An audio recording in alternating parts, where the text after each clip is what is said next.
الحمد لله رب العالمين والصلاة والسلام على رسوله النبي الكريم. أما بعد فقد قال الله تبارك وتعالى في القرآن الحكيم: أعوذ بالله من الشيطان الرجيم. بسم الله الرحمن الرحيم. إذ أوى الفتية إلى الكهف فقالوا ربنا آتنا من لدنك رحمة وهيئ لنا من أمرنا رشدا. وقال تبارك وتعالى: وقل رب ارحمهما كما ربياني صغيرا. صدق الله العظيم وصدق رسوله النبي الكريم. رب اشرح لي صدري ويسر لي أمري واحلل عقدة من لساني يفقهوا قولي. اللهم ألهمنا رشدنا وأعذنا من شرور أنفسنا. اللهم ربنا أرنا الحق حقا وارزقنا اتباعه وأرنا الباطل باطلا وارزقنا اجتنابه. آمین یا رب العالمین. حاضرین محترم، ماہ رمضان المبارک کا پہلا عشرہ ہم گزار رہے ہیں. نبی کریم صلی اللہ علیہ وسلم نے اس عشرے کو عشرہ رحمت سے تعبیر فرمایا. آپ کو یاد ہوگا کہ وہ خطبہ جو گزشتہ مرتبہ تقسیم بھی کیا گیا اور اس وقت بھی یہاں اس کی بہت ساری کاپیز موجود ہیں. جن افراد نے نہیں لیا ہو وہ لے لیں. یہ بڑا بابرکت خطبہ ہے. حضرت سلمان فارسی رضی اللہ تعالی عنہ نے اس کو روایت کیا ہے کہ ماہ شعبان کی آخری تاریخ کو رسول اللہ صلی اللہ علیہ وسلم نے ہم کو خطبہ دیا اور اس میں آپ نے یہ کچھ ارشاد فرمایا. زبان رسالت سے رمضان مبارک کی فضیلت، اہمیت، حقیقت پر بڑی خوبصورت روشنی ڈالی گئی ہے. تو اسی میں یہ ایک جملہ ہے. اللہ کے نبی صلی اللہ علیہ وسلم نے فرمایا کہ اس ماہ مبارک کا ابتدائی حصہ رحمت ہے اور درمیانی حصہ مغفرت ہے اور آخری حصہ آتش دوزخ سے آزادی ہے. تو اس کو 3 عشروں پر تقسیم کیا جا سکتا ہے کہ جو پہلا عشرہ ہے اس ماہ مبارک کا پہلے 10 دن جو ہیں وہ عشرہ رحمت ہے. یہاں ایک سوال یہ پیدا ہوتا ہے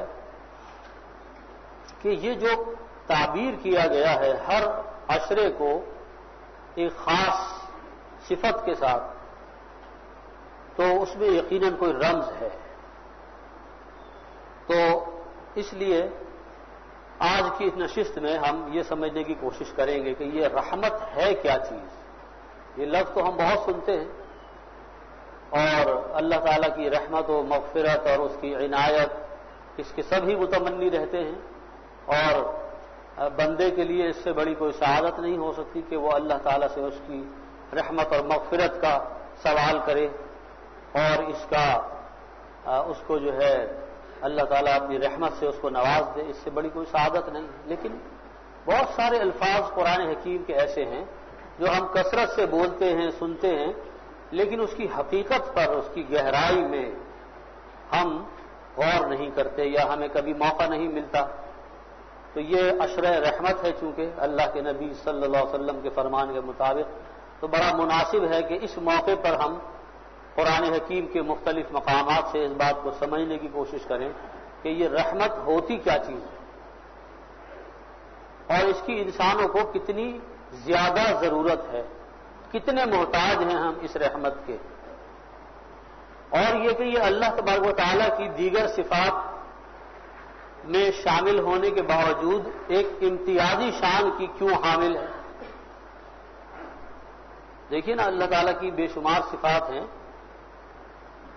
متعین طور پر تو ہم انہی کو ذکر کر سکتے ہیں کہ جن کا ذکر قرآن اور حدیث میں آ گیا ہے، لیکن اس کے اندر محدود نہیں ہے معاملہ کہ ہماری معلومات میں اور قرآن و حدیث کے ذخیرے میں اللہ تبارک و تعالیٰ کی جو صفات کمال، اس کے اسماء حسنہ بیان کیے گئے ہیں، بس انہی تک اللہ تبارک و تعالیٰ کا تعارف اور اس کی خوبیاں محدود ہیں؟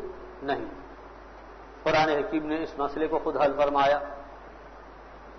فرمایا کہ فلہ الاسماء الحسنی، جتنے اچھے نام ہیں، جتنی اعلیٰ اقدار ہیں، جتنی خیر و خوبی کی صفات ہیں، سب اس کے اندر بتمام و کمال موجود۔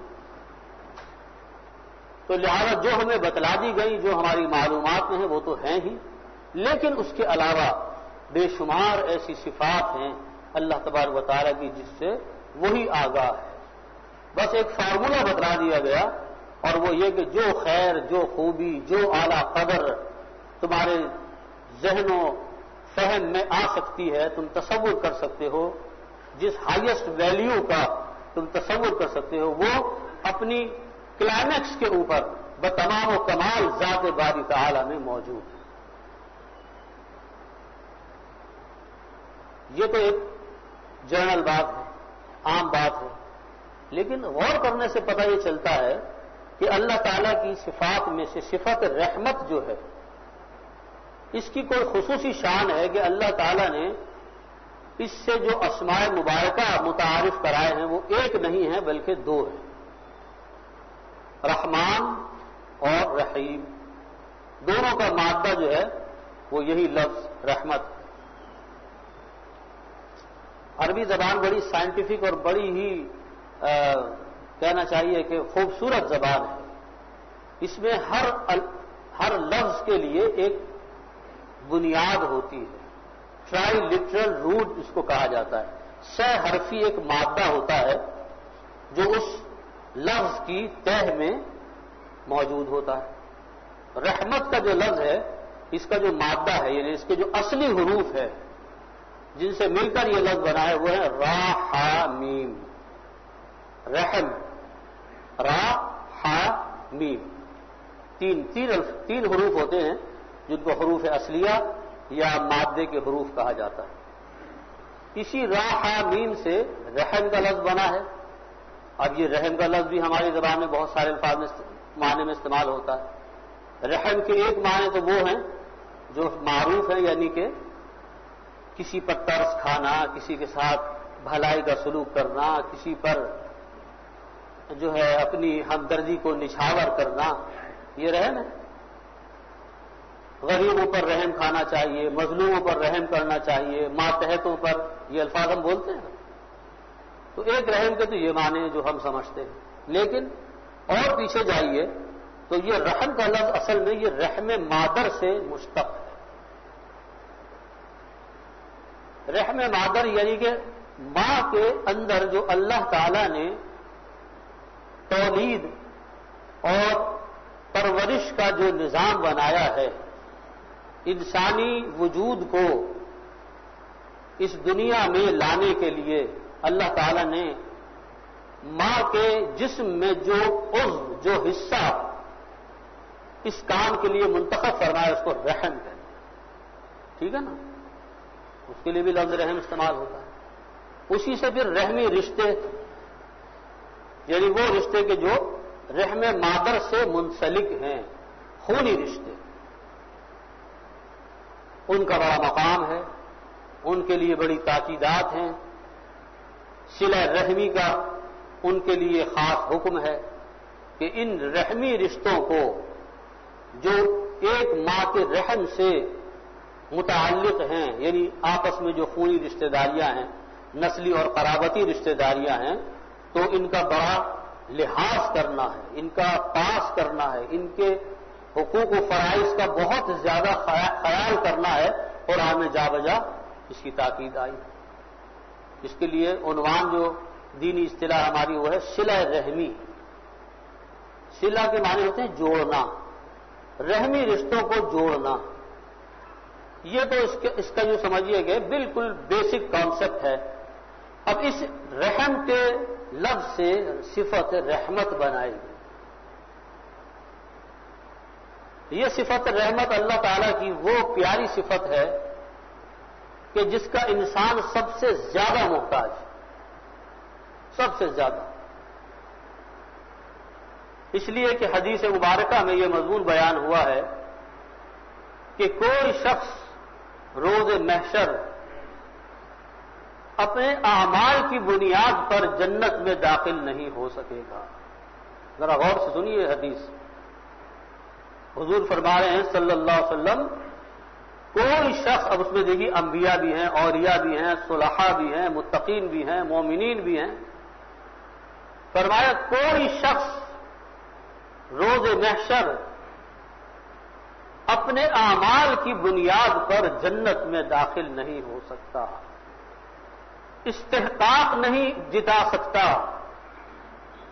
اپنے اعمال کو بنیاد بنا کر جنت پر اپنا حق ثابت نہیں کر سکتا جب تک کہ رحمت خداوندی اس کی دستگیری نہ فرمائے۔ خاص اللہ تعالی کا جذبہ ترحم جب تک اس کو اپنی آغوش میں نہ لے لے، اس وقت تک کوئی انسان اپنے اعمال کی بنیاد پر جنت میں داخل نہیں ہو سکتا۔ اب جب اتنی بڑی بات اللہ کے رسول نے فرمائی تو لامحالہ ذہنوں میں سوالات پیدا ہوئے، اور کسی صحابی نے بڑی جرت سے کام لیا کہ خود حضور سے پوچھ لیا۔ اب دیکھیں نا، حضور سے پوچھنے کا مطلب یہ ہے کہ باقی سارے سوالات خود بخود اس کے اندر آ جاتے ہیں، ضم ہو جاتے ہیں۔ حضور سے پوچھ لیا صلی اللہ علیہ وسلم کہ کیا حضور آپ بھی جنت میں داخل نہیں ہو سکیں گے اپنے اعمال کی بنیاد پر؟ آپ نے فرمایا کہ ہاں، میں بھی جنت میں اپنے اعمال کی بنیاد پر داخل نہیں ہوں گا، مجھے رحمت خداوندی اپنی آغوش میں لے گی تو میں جنت میں داخل ہوں۔ ذرا اندازہ تو کیجیے، سید المرسلین والآخرین، محبوب رب العالمین، جب وہ یہ فرما رہے ہیں کہ مجھے بھی رحمت خداوندی اپنی آغوش میں لے گی تب میں جنت میں داخل ہوں گا، مجرد اپنے اعمال کی بنیاد پر جنت میں داخل نہیں ہو سکتا، تو اندازہ کیجیے ہمارے اور آپ کے لیے وہ صفت رحمت کس قدر زیادہ ضروری ہے۔ یعنی ہم تو سرتاسر اس رحمت کے محتاج ہیں۔ اس لحاظ سے چونکہ یہ بہت زیادہ ضروری صفت ہے، انسان کی بڑی احتیاج ہے، اللہ تبارک و تعالی نے اسی کی مناسبت سے اس سے دو نام اخذ فرمائے، دو نام ڈرائیو فرمائے، ایک رحمان اور ایک رحیم۔ یہ واحد صفت ہے کہ جس سے دو نام بنائے گئے۔ ویسے تو دیگر اسماء جیسے مغفرت ہے تو غفار بھی ہے، غفور بھی ہے، اللہ تعالیٰ شاکر بھی ہے، شکور بھی ہے، اللہ تعالیٰ کے صفاتی ناموں میں دونوں شامل ہیں۔ لیکن جو بات صفت رحمت کے اندر ہے، جس کثرت کے ساتھ اللہ تبارک و تعالی نے رحمان اور رحیم کے لفظ کو استعمال کیا ہے قرآن حکیم میں، دیکھیے آپ جب قرآن کھولتے ہیں سب سے پہلے تو تعوذ پڑھتے ہیں آپ، جو ہدایت ہے، فَإِذَا قَرَأْتَ الْقُرْآنَ فَاسْتَعِذْ بِاللَّهِ مِنَ الشَّيْطَانِ الرَّجِيمِ۔ جب کبھی تم قرآن پڑھنے کا ارادہ کرو سب سے پہلا کام یہ کرو کہ شیطان سے پناہ مانگو، اللہ کی پناہ میں آ جاؤ شیطان مردود سے، تاکہ تمہیں اس کتاب مبارک سے صحیح رہنمائی ملے اور وہ تمہیں گمراہ نہ کر سکے۔ تو پہلا ادب تو قرآن پڑھنے کا کیا ہے کہ تعوذ پڑھا جائے، اعوذ باللہ من الشیطان الرجیم، اور اس کے بعد کیا پڑھتے ہیں آپ؟ بسم اللہ الرحمن الرحیم۔ دیکھیے اس بسم اللہ میں دونوں الفاظ ہیں، رحمان بھی ہے، رحیم بھی ہے۔ پھر سب سے پہلے قرآن حکیم میں آپ کیا پڑھتے ہیں؟ سورہ فاتحہ۔ ترتیب تلاوت کے اعتبار سے جب قرآن آپ نے کھولا، شروع کیا، اعوذ باللہ پڑھی، بسم اللہ پڑھی، بسم اللہ ہی میں دونوں نام آ گئے، رحمان اور رحیم، بسم اللہ الرحمن الرحیم، الرحمن الرحیم جڑے ہوئے۔ اب سورہ فاتحہ پڑھنے شروع کی، الحمدللہ رب العالمین الرحمن الرحیم۔ دوسری آیت کے اندر پھر وہ دونوں نام متصل موجود ہیں۔ ایک ہی صفت رحمت سے دو ناموں کا اس طریقے سے متصلاً تکرار کے ساتھ بار بار آنا۔ اب 114 صورتیں ہیں قرآن حکیم، جن میں سے 113 کے شروع میں بسم اللہ پڑھنا ضروری ہے، ایک سورت کے شروع میں بسم اللہ نہیں پڑھی جاتی، ٹھیک ہے نا؟ سورہ برات جو ہے اس کے پہلے بسم اللہ نہیں پڑھی جاتی، کیونکہ وہ اپنے ہاتھ میں ننگی تلوار لے کر حکم قتال لے کر آئی، تو قتال یعنی اللہ تعالیٰ کا غضب اور اس کی رحمت جمع نہیں ہو سکتے، اس لیے بسم اللہ پڑھنا منع ہے۔ ٹھیک ہے. اب 113 مرتبہ بسم اللہ الرحمن الرحیم پڑھا جائے تو رحمان اور رحیم کی کتنی دفعہ تکرار ہوگا؟ نبی کریم صلی اللہ علیہ وسلم نے مکے میں جب دعوت کا آغاز فرمایا تو اللہ تبارک و تعالیٰ کے اسم ذاتی یعنی اللہ کے علاوہ جو لفظ آپ نے متعارف کرایا مشرکین عرب کے سامنے، اللہ تبارک و تعالیٰ کے صفاتی ناموں میں سے جس نام کو سب سے زیادہ اہمیت کے ساتھ پیش کیا وہ یہی لفظ رحمان. تو مشرکین نے اعتراض کیا، وہ تو ہر بات پہ اعتراض کرتے تھے. انہوں نے کہا کہ یہ اللہ کے نام کو تو ہم جانتے ہیں، اس کے نام کی تو ہم دعائیں بھی دیتے ہیں، اس کے نام لے کر ہم دعائیں کرتے ہیں، اللہ اللہم اور اللہ، یہ تو ان کا تقیہ کلام تھا. طواف بھی کرتے تھے تو اللہ تعالیٰ کو پکارتے تھے، لیکن اصل مرض کیا تھا کہ اس کو وحدہ لا شریک نہیں مانتے. اس کے ساتھ بہت سارے دیوی دیوتاؤں اور خداؤں کی ایک فوج انہوں نے گھڑ لی تھی اور وہ ان کو چھوڑنے پر تیار نہیں تھے. یہ تھا ان کا اصل مرض. ورنہ ایسا نہیں ہے کہ وہ اللہ کو نہیں جانتے تھے، وہ اللہ کو ہم سے زیادہ جانتے تھے، لیکن اصل مرض یہ تھا کہ اس کو وحدہ لا شریک نہیں مانتے. تو نبی کریم صلی اللہ علیہ وسلم نے جب رحمان کے نام سے اللہ تبارک و تعالیٰ کا تعارف کرایا تو انہوں نے سوال کیا یہ رحمان کون ہے؟ بھائی اللہ کے نام کو ہم جانتے ہیں، آپ اللہ کے نام سے ہم سے بات کیجئے، یہ رحمان رحمان کیوں آپ ہم سے بار بار تذکرہ فرماتے ہیں؟ تو قرآن حکیم میں اس کو جواب دیے گا. سورہ بنی اسرائیل پڑھیے. اللہ تعالیٰ نے حکم دیا، قل اے نبی ان کو جواب دیجئے، ابدعوا اللہ ابدعوا الرحمن ایما تدعو فلہ الاسماء الحسنى. اے نبی جو بار بار اعتراض کر رہے ہیں رحمان کے نام پر تو ان کو ذرا سمجھا دیجئے. قل ابدعوا اللہ ابدعوا الرحمن، اسے چاہے اللہ کہہ کے پکارو اور چاہے رحمان، کوئی فرق واقع نہیں ہوتا. بس یہ بات سمجھ لو کہ جتنے اچھے نام ہیں، جتنی اعلیٰ اقدار ہیں، سب اسی کے لیے زیبا ہیں. فلہ الاسماء الحسنى. تو آپ نے دیکھا کہ اللہ تبارک و تعالیٰ کے اسم ذات کے نزدیک ترین جو نام آ سکتا ہے وہ ہے رحمان. اور اسی سے دوسرا لفظ بنایا رحیم. اب اردو زبان کا دامن اتنا تنگ ہے کہ آپ ترجمہ میں اس کا فرق واضح نہیں کر سکتے. آپ ترجمہ پڑھیے تو رحمان کے معنی ہوتے ہیں، رحمان کے معنی کیے ہیں بہت رحم کرنے والا. رحیم کے معنی کیا ہے؟ بے حد مہربان، نہایت رحم کرنے والا. تو فرق کیا ہے؟ دو لفظ ایک ہی مادے سے دو الفاظ بنائے گئے ہیں، اور لغت کا یہ مسلمہ اصول ہے کہ ایک زبان کے دو الفاظ کبھی بھی 100% ہم معنی نہیں ہو سکتے. ہر زبان کا اصول ہے.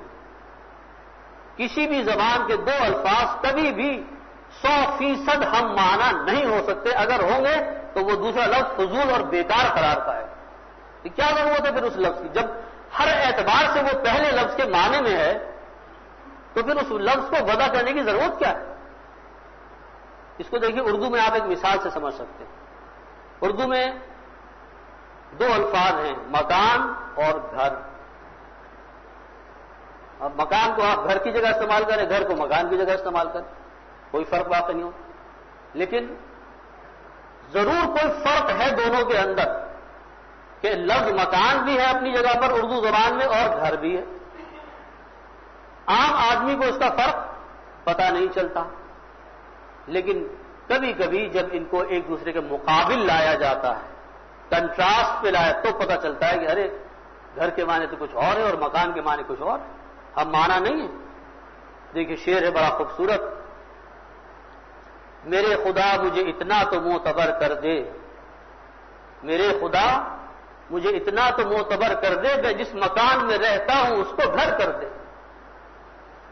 شاید نے سمجھا دیا کہ مکان اور گھر میں یہ فرق ہوتا ہے. گھر وہ ہوتا ہے جو اپنا ہوتا ہے، جس کی ملکیت آپ کے نام پر ہوتی ہے، اور مکان تو وہ کرائے کا بھی ہو سکتا ہے، گفٹڈ بھی ہو سکتا ہے اور عارضی بھی ہو سکتا ہے۔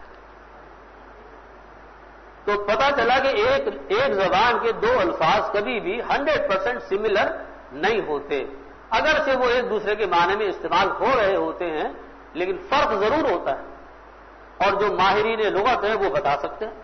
آپ ان سے پوچھیں کہ بھئی یہ دو الفاظ کیوں ہیں اس زبان میں؟ تو رحمان اور رحیم دونوں الفاظ عربی کے ہیں، دونوں قرآن میں استعمال، دونوں کے ایک معنی کیسے ہو سکتے ہیں؟ بے حد مہربان، نہایت رحم کرنے والا، اس سے تو فرق واضح نہیں ہو رہا۔ تو سمجھ لیجئے اچھے طریقے سے ان دونوں کے اندر بہت زیادہ فرق ہے، بہت نمایاں فرق ہے، جس کو اردو زبان میں ظاہر نہیں کیا جا سکتا۔ رحمان بنا ہے فعلان کے وزن پر۔ عربی زبان میں جیسے میں نے ابھی عرض کیا کہ ایک خصوصیت تو یہ ہے کہ تمام کلمات کے حروف اصلیہ ہوتے ہیں، اس کے مادے کے حروف ہوتے ہیں کہ جو آپ آسانی سے ٹریس کر سکتے ہیں، اور وہ عموماً 3 ہوتے ہیں۔ اور الفاظ کتنے بدلتے چلے جائیں لیکن وہ ٹرائی لٹرل روٹ اپنی جگہ پر برقرار رہتی ہے، معنی تبدیل ہوتے چلے جائیں گے لیکن اس اصل رشتے کے ساتھ جو ہے تعلق قائم رہے گا۔ مثلا دیکھیے عین لام میم مادہ، عین لام میم، اب اس سے دیکھیے کتنے الفاظ عربی میں، علم، معلوم، عالم، معلومات، ٹھیک ہے، تعلیم، تعلم، جتنے الفاظ آپ بولتے چلے جائیں وہ سب کیا ہیں؟ متعلم، یہ سب عین لام میم مادے سے بنے، سب کے ٹرائی لٹرل روٹ عین لام میم ہے، اور سب کے اندر اس سے بڑا گہرا رشتہ قائم ہے۔ تو ایسے ہی اوزان بھی ہیں عربی زبان میں، اوزان کی صفات ہوتی ہے، اس وزن پر آنے والے سارے حروف کے اندر وہ خصوصیات پائی جائیں گی۔ یہ عجیب و غریب، دنیا کی کسی زبان میں یہ خصوصیات نہیں ہے جو عربی زبان، اللہ تعالیٰ نے اس کو ایسے ہی منتخب نہیں فرمایا اپنا مبارک کلام اتارنے کے لیے۔ دنیا میں تو بہت ساری زبانیں رائج تھیں، عربی مبین کو جو اللہ تبارک و تعالیٰ نے منتخب فرمایا تو اس کی وجہ یہ ہے کہ اس کے اندر بڑی وسعت ہے، بہت ہی حیرت انگیز خصوصیات پائی جاتی۔ فعلان کے وزن پر آنے والے تمام الفاظ میں ایک قدر مشترک یہ پائی جاتی ہے کہ ان میں ایک کلائمیکس کی کیفیت پائی جاتی ہے، چوٹی کا مضمون پایا جاتا ہے جتنے لفظ فعلان کے وزن پہ آئیں گے۔ مثلا ایک عرب اگر بہت زیادہ پیاسا ہے تو وہ کہے گا انا عطشان، پیاس سے میری جان نکل رہی، انا عطشان۔ اگر بھوک سے جاں بلب ہے، بہت زیادہ بھوک لگ رہی ہے تو کہے گا انا جوعان۔ اگر بہت زیادہ غصے میں ہے، آگ ببولا جس کو آپ کہتے ہیں، تو کہے گا انا غضبان۔ قرآن حکیم نے یہ لفظ استعمال کیا تھا موسیٰ کے لیے، جب کوہ طور سے واپس آئے تو اللہ تعالیٰ نے راستے میں بتلا دیا تھا کہ آپ کے پیچھے آپ کی پوری قوم گمراہ ہو چکی ہے، اور اس نے بچڑے کی پرستش کو اپنا شعار بنایا ہوا ہے۔ تو حضرت موسیٰ کے غصے کا کیا عالم ہوگا، قرآن نے اس کی تصویر کھینچی۔ وَرَجَعَ مُوسَىٰ إِلَىٰ قَوْمِهِ غَضْبَانَ أَسِفًا، لوٹے حضرت موسیٰ علیہ السلام اپنی قوم کی طرف انتہائی غضبناک اور بہت زیادہ افسوس اور ملول کہ ان بدبختوں کے لیے تو میں تورات لینے گیا، میں نے چلا کاٹا کوہ طور پر 40 دن اعتکاف کیا، اور ان کے لیے میں کتاب ہدایت لے کے آ رہا ہوں، یہ اتنے بدبخت ہیں کہ میرے پیچھے انہوں نے توحید کی پونجی ہی کو دریا برد کر دیا اور شرک کا ارتکاب کر بیٹھے، اور سامری جادوگر کے چکر میں پڑ کے بچڑے کی پرستش شروع۔ کیا عالم ہوگا حضرت موسیٰ علیہ السلام۔ ان کی اس تصویر کو قرآن نے غضبان کے لفظ سے تعبیر، اسی وزن پر ہے رحمان۔ اب سمجھیے رحمان کے کیا معنی ہیں۔ رحمان کے معنی ہیں وہ ذات کے جس کے اندر صفت رحمت اپنے عروج پر ہے، جیسے ڈھاڈے مارتا ہوا ایک سمندر ہے، بڑی بڑی لہریں اٹھ رہی ہیں، وہ کیفیت ہے جو لفظ رحمان ہے۔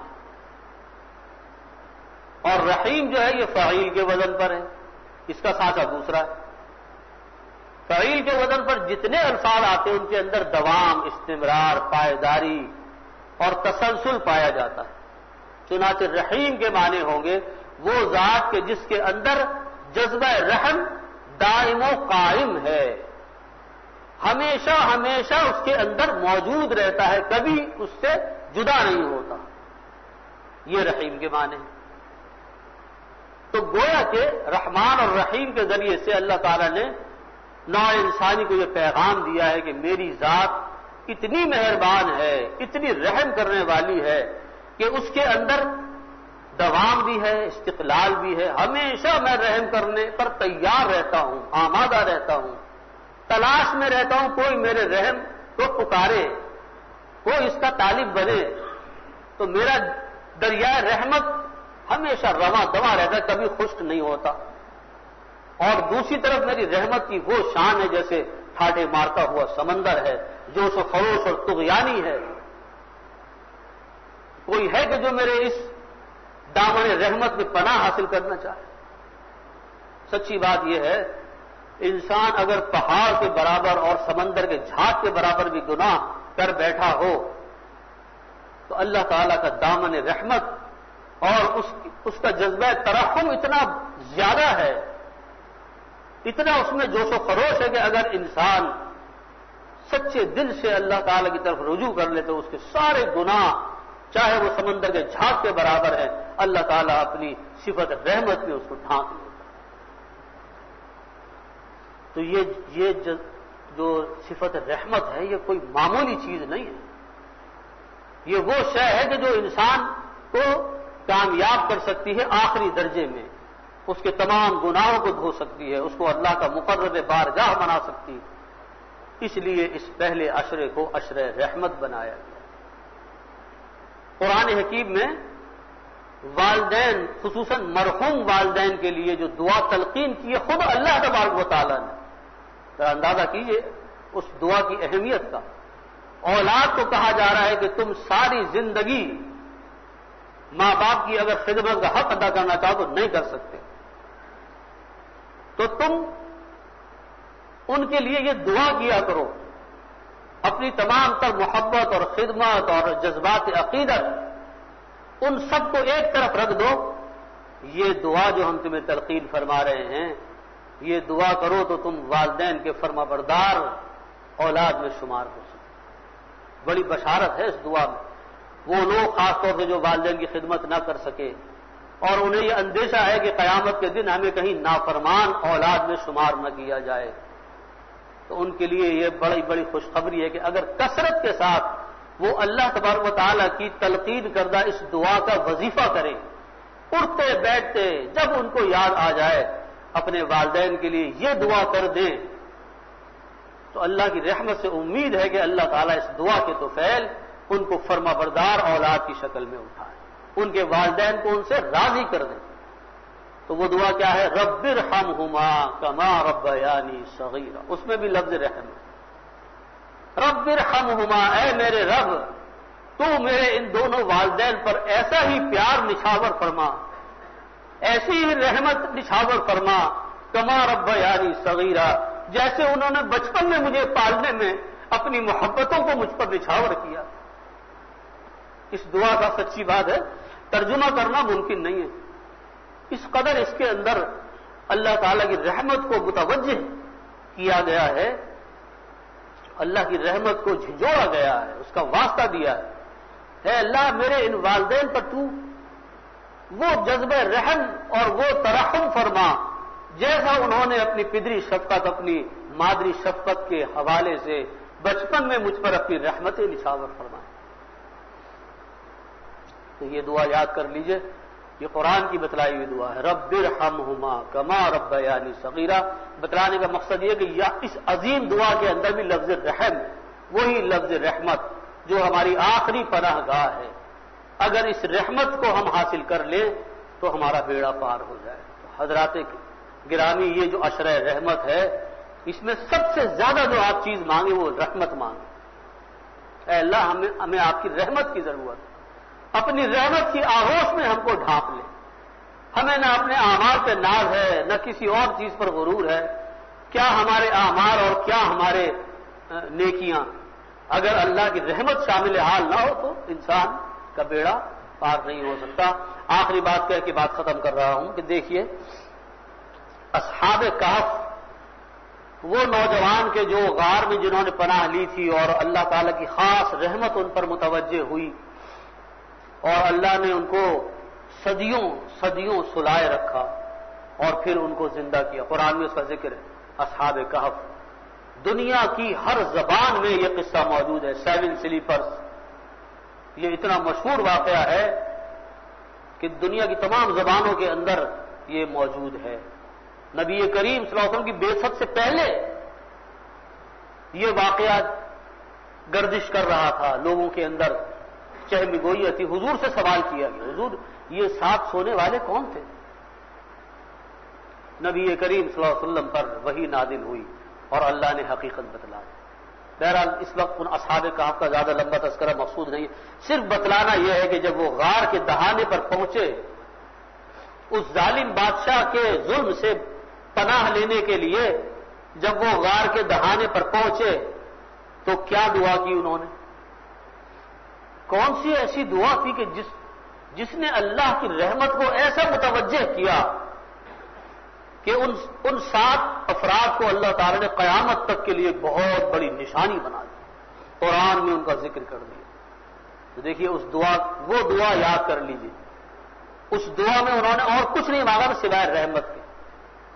فرمایا اذ اول فتیۃ الی الکہف، جب ان نوجوانوں نے غار میں پناہ لی، جب ٹھکانہ بنایا ان نوجوانوں نے اس غار کو، فقالوا، تو انہوں نے یہ دعا کی، ربنا آتنا من لدنک رحمہ وہیئ لنا من امرنا رشدا، اے ہمارے پروردگار تو ہم کو خاص اپنے خزانہ غیب سے رحمت عطا فرما. دیکھیں کیسے اللہ کی معرفت والے تھے، خالی رحمت کا سوال نہیں کیا، من لدن کا، خاص اپنے خزانہ غیب سے. اے اللہ تیری رحمت کی تو بہت ساری شانیں، وہ جو خاص تیری رحمت ہے تیرے خزانہ غیب کے اندر جو پوشیدہ ہے، آج ہم تجھ سے اس رحمت کا سوال کر رہے ہیں. کیسے خدا شناس تھے دیکھیے. ربنا آتنا من لدنک رحمہ وہیئ لنا من امرنا رشدا، اور ہمارے لیے ہمارے کام میں آسانی اور درستی کا سامان مہیا فرما. اللہ نے اس کو اعلیٰ درجے میں شرف قبولیت عطا فرمایا اور اس دعا کو قیامت تک کے لیے محفوظ کر دیا. اب جو قدردان ہیں، جو اس رحمت کے متلاشی ہیں، جو اس عشرہ رحمت میں چاہتے ہیں کہ واقعتاً رحمت خدا بندی ان کے شامل حال ہو جائے، ان کو اس دعا کو یاد کر لینا چاہیے. ربنا آتنا من لدنک رحمہ وہیئ لنا من امرنا رشدا. یہ 10ویں آیت ہے سورہ کہف کی 15ویں سپارے میں. سورت کا نمبر 18 ہے، پارے کا نمبر 15 ہے. 15ویں پارے میں 18ویں سورہ کہف کی یہ 10ویں آیت جس میں یہ دعا وارد ہے. ربنا آتنا من لدنک رحمہ وہیئ لنا من امرنا رشدا. دعا ہے کہ اللہ تبارک و تعالی اس عشرہ رحمت میں ہم میں سے کسی کو بھی اپنی رحمت سے محروم نہ فرمائے. جو جاننے والے ہیں ان کو بھی اور جو نہیں جانتے اللہ سب کو اپنی رحمت کی آغوش میں لے لے.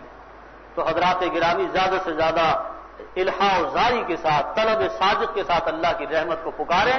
انشاءاللہ ضرور اللہ تعالیٰ اپنی صفت رحمت سے ہماری طرف متوجہ ہوگا. جن حضرات کو یہ پمفلیٹ نہیں مل سکے تھے وہ یہاں